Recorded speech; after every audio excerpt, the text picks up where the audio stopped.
சிபிஎம்மோட தலைவர் சண்முகம் ஒரு கருத்தை சொல்லியிருக்காரு.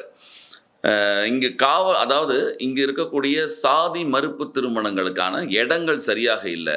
அதனால அனைத்து சமுதாயத்தினரும் சரி, கலப்பு திருமணங்களும் சரி, சாதி மறுப்பு திருமணங்களுக்கும் சரியாக இடம் இல்லாததுனால நீங்க கம்யூனிஸ்ட் அலுவலகங்களை நீங்கள் பயன்படுத்திக் கொள்ளலாம். எப்பொழுதுமே கம்யூனிஸ்ட் அலுவலகங்கள் காதல் திருமணங்களுக்காக திறந்து இருக்கும் அப்படின்ற ஒரு கருத்தை சொல்லியிருக்காரு. இத்தகைய சாதி மறுப்பு திருமணங்களை நடத்திக் கொள்வதற்கான இடமாக யார் வேண்டுமானாலும் பயன்படுத்திக் கொள்ளலாம் என்பதை நான் மகிழ்ச்சியுடன் அறிவிக்கிறேன்.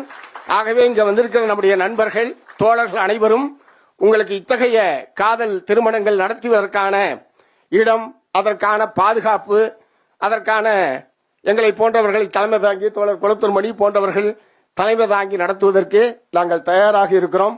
அதனால தைரியமா காதலிங்க, காதலிச்சு வாங்க, திருமணத்தை செய்து வைப்பதற்கு நாங்கள் தயாராக இருக்கிறோம். இது பல்வேறு விமர்சனங்களை வைத்திருக்கு, ஆதரவாகவும் சரி, எதிர்ப்பாகவும் சரி. ஆனால் பொதுவாக கம்யூனிஸ்டுகளை பொறுத்த வரைக்கும் இதுக்கு முன்பாக பார்க்க போறோம்னா பல்வேறு போராட்டங்களில் தொழிலாளர்களுக்கான போராட்டங்களில் முதல்ல ஈடுபடுறது யாருன்னா கம்யூனிஸ்டுகளாக தான் இருப்பாங்க. அது 1970க்கு அப்புறம் தான் 70 நக்சல்வாரி இயக்கங்கள் மிகப்பெரிய அளவில் வலுப்பெற்ற போதும் சரி, இப்போதும் பார்த்தீங்கன்னா ஆந்திராவிலலாம் இன்னும் நக்சல்வாரி இயக்கங்கள் இன்னும் இருக்குது. அந்த முதலாளித்துவத்திற்கு எதிராக போராடுறாங்க, அந்த தொழிலாளிகளுக்கு ஆதரவாக போராட்டங்கள்.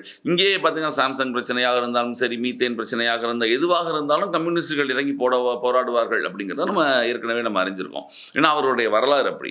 உலக அளவிலும் சரி பல்வேறு போராட்டங்களை முன்வைக்கக்கூடியவர்கள், அவர்களுடைய குணமே போராட்ட குணம் தான் அப்படிதான் நான் அறிஞ்சிருக்கோம். ஆனால் அப்படிப்பட்ட கம்யூனிஸ்டுகள் இது போன்ற விஷயங்களை தலையிடுறது மிகப்பெரிய ஒரு ஆச்சரியமாக இருக்கு.